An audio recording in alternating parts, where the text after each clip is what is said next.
DALR में मुझसे एक सेट भी नहीं बन रहा है। मैं 99 परसेंटाइल कैसे, 99 तो छोड़ो, सेक्शनल कट ऑफ भी कैसे निकालूंगा DALR में। मैंने बहुत सारे सेट्स किए, रोज़ 3-4 सेट कर रही हूँ, नहीं बन रहा। भाई मैंने सब कर लिया, नहीं हो रहा। ये डाउट्स ना मैं रोज़ सुनता हूँ टॉपमेट पे। एंड इन लास्ट 30 डेज़ में आप क्या कर सकते हो इस चीज़ को रिकवर करने के लिए, मैं आपको एक रोड मैप दूंगा, मैं आपको कुछ स्ट्रैटेजीज दूंगा, बट आपको पूरी शिद्दत से उसको फॉलो करना है। वीडियो को लास्ट तक देखना है ताकि आप समझ पाओ, ये नहीं कि वीडियो को स्किप किया एंड फिर बाद में कमेंट्स में सेम चीज़ पूछ रहे हो, ग्रुप में सेम चीज़ पूछ रहे हो। Remember, if you watching the video just for the heck of it, you might as well drop now, but if you really want value, stick till the end. So इन video में मैं 6 चीज़ें बताने वाला हूँ, 6 चीज़ आपको ध्यान से सुननी है। And I start with the number 1 thing which is मॉक्स। यार मॉक्स ना आपको डिफ़िकल्ट वाले नहीं देने हैं, आप इजी टू मॉडरेट वाले मॉक्स दो। आपके पास मेरा मॉक एनालिसिस शीट है, आप जाओ देखो, पब्लिक है, मैं लिंक डिस्क्रिप्शन में दे दूंगा। लास्ट 5 से 6 फुल लेंथ मॉक में मेरे DILR में 9, 9, 1 मतलब डबल डिजिट मुश्किल से आए थे। एंड आई टू क्वान्टिफायर्स का mock, this is not a paid integration, this is the truth. Quantifiers का मॉक था, ईजी टू मॉडरेट था, हर मॉक में मैं ऑलमोस्ट 30 ला रहा था। And I became very confident कि हाँ यार 30 तो आ ही जाएगा, ये क्वेश्चन तो हो ही जाएगा, इसको मैं अप्रोच कर सकता हूँ। तो मेरा IMS में कितना आ रहा था उससे did not matter, because there was at least some source which was giving me that boost, and it is better to be a confident loser than to be an underconfident warrior। मैं उस confidence को लेके cat के exam के दिन गया था कि मैं क्वान्टिफायर्स का इतना सारा मॉक में 30 लाया, मेरे में कुछ बात तो होगी यार। एंड वो कुछ बात ने मुझे उस कॉन्फिडेंस से कैट एग्जाम में इतना अच्छा स्कोर लाने में हेल्प किया। आपको वो कॉन्फिडेंस रखना अपने अंदर, don't lose it yet. So now that we have it clear कि आपको डिफिकल्ट सेट्स ना प्रैक्टिस करना है ना अटेम्प्ट करना है ऑब्वियसली एग्जाम में। The second most important thing that comes is your attempt strategy matters. मैंने इसके ऊपर एक प्रॉपर वीडियो बनाया है, आपको दिख जाएगा, मैं उसको डिस्क्रिप्शन में भी डाल दूंगा। But yes, there are 5 ways और may be 5 major buckets on which you should choose your sets which I am giving as a synopsis. उस वीडियो को आप देखोगे तो आप पूरा अच्छा से समझ जाओगे। 1 is your familiarity with the set. I would say the kind of set, the type, topic, matrix, arrangement, उसको फेमिलैरिटी बोलते हैं। But the second is the comfort with the set. आपको हो सकता है मैट्रिसेस पता हो, बट क्या आप उसको करना चाहते हो? क्या आपने जब भी उसको अटेम्प्ट किया है, क्या आपको रिजल्ट मिला है? अगर नहीं, आप उससे कंफर्टेबल नहीं हो may be. Third is the length of the set. यार अगर आप फर्स्ट टाइम में जज कर रहे हो सेट को, obviously a smaller length set आप उसको जल्दी रीड कर सकते हो, समझ सकते हो।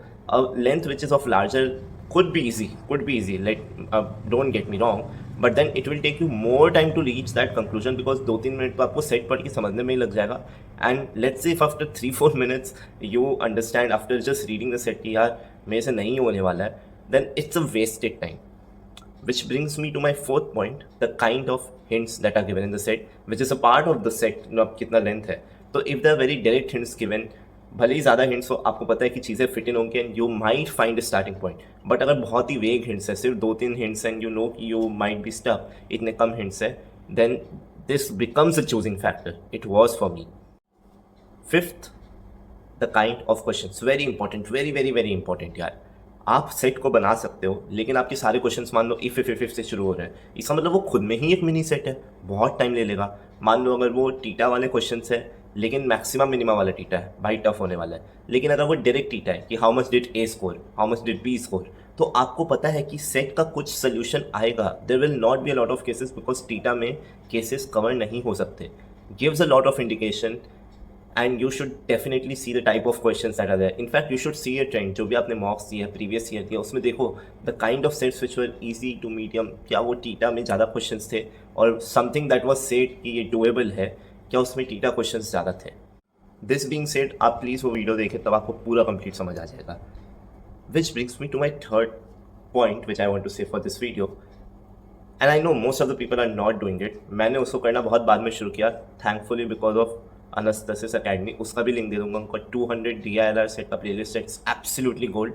But the thing that I want to say is use questions wisely.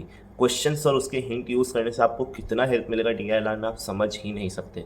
आपने अपनी स्ट्रैटेजी सॉर्ट आउट कर ली अटेम्प्ट करने वाली, आपने ईजी टू मीडियम खोज लिए, बट क्या आप अपना टाइम वेस्ट कर रहे हो just because you are not leveraging those options that the questions have given. भाई 4 क्वेश्चंस, 4 ऑप्शन करके आपके पास 16 में से 12 potential non answers and 4 potential answers आपकी आंखों के सामने हैं। If there is a way to leverage it, why not? आप कहाँ से सीखोगे? अनस्तसिस अकेडमी का प्लीज़ वो 200 DILR का प्लेलिस्ट देखो, you will not regret it. आप उसको सिर्फ देख भी लोगे ना, you will not regret it. The way that man solve set is just magical. The fourth point which I want to say, and I know a lot of people are uncomfortable, but DI करो. Trust me, most of the times ना DI ऐसा आता है जो आप पक्के से कर लोगे. अगर आपको समझ आया थोड़ा सा भी, आप उसको इजीली कैच ऑन कर लोगे. मोस्टली बहुत ही डायरेक्ट क्वेश्चंस होते हैं, इनडायरेक्ट क्वेश्चंस होते ही नहीं है. मेरा खुद का जो अटेम्प्ट था DILR का, मैंने एक सेट किया था जो मैट्रिक्स पजल था. वेन डायग्राम में से हुआ नहीं था. एक रोड्स एंड नेटवर्क्स था जो टफेस्ट सेट था, वो होना नहीं था. तो मैंने 2 सेट किए, उसमें से एक LR था, एक DI था. अगर मैं DI करके जाता नहीं तो मेरा भी एक ही सेट होता. वो वेन वाला मैं सॉल्व ही नहीं कर पाता. अगर आप अलग स्लॉट्स में भी देख लोगे तो DI was the solvable one. Most people are fearing from DI. यार आपके पास टाइम है, हर तरह के DI का 10-10, 12-12 सेट प्रैक्टिस कर लो. आप कंफर्टेबल तो हो जाओ. एग्ज़ाम में डेफिनेटली आपको वो मौका मिलेगा जहाँ पे आप उस स्किल को लेवरेज कर सकते हो. डर के तो DI नहीं होगा, लेकिन आप DI अगर कर लोगे ना तो LR DI से डर थोड़ा कम तो ज़रूर हो जाएगा. Which brings me to my fifth point. हाँ सर, फिफ्थ पॉइंट कि डोंट बी वेरी रिजिड. देखो मैंने कैट में देखा है कि मैंने वो 100 क्वेश्चन वाला फॉर्मेट में एक बार बैठा था. मैं 66 क्वेश्चन में बैठा हूँ, मैं 68 क्वेश्चन में बैठा हूँ. अभी तो शायद बढ़ गए हैं क्वेश्चन, कम हो गए हैं, पता नहीं. बट DI में भी आपको देख रहे होंगे आप कंसिस्टेंट नहीं है. 6644 भी था कभी, मेरे समय 5555 आ गया, अभी 66444 चल रहा है. तो यार नहीं, 55444 शायद. तो आप देखो कि अगर आप एक रिजिड स्ट्रैटेजी के साथ जाओगे ना तो नहीं होगा. You have to keep yourself open, and this thing you can master with the help of sectionals, which is time management. अगर क्वेश्चन समझ नहीं आ रहा है, 5 मिनट में छोड़ना है. बहुत लोग नहीं कर पाते इस चीज़ को, बहुत लोग एक्सेप्ट ही नहीं कर पाते कि एक सेट को 5 मिनट में कैसे छोड़ दे. And I get that fact. मेरे साथ भी ये हुआ है, 2 अटेम्प्ट्स में हुआ है. बट होशियारी ही इसी चीज़ में है कि जब आपको समझ आ जाए वो चीज़ आपके लिए नहीं है.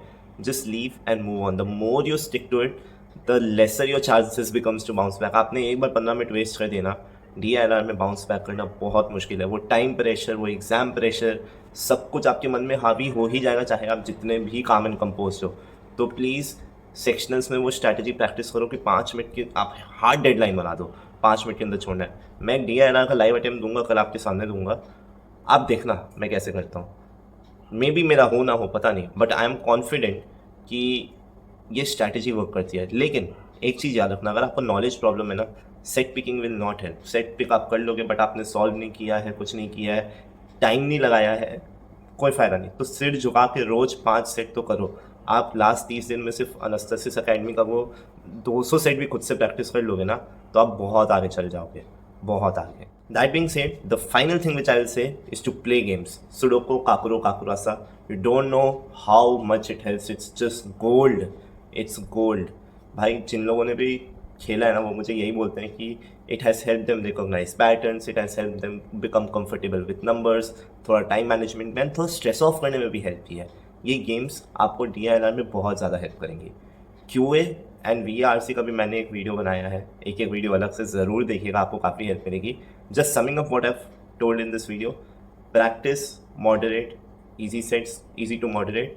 Have a set attempt like choosing strategy which I've told. Do DI. DI is very, very important. Please do not leave it. Practice 5 sets a day. Use questions to your arsenal. आप question से बहुत अच्छा कर सकते हो, आप इस चीज़ को रिकॉग्नाइज ही नहीं कर रहे हो. And finally play a lot of games.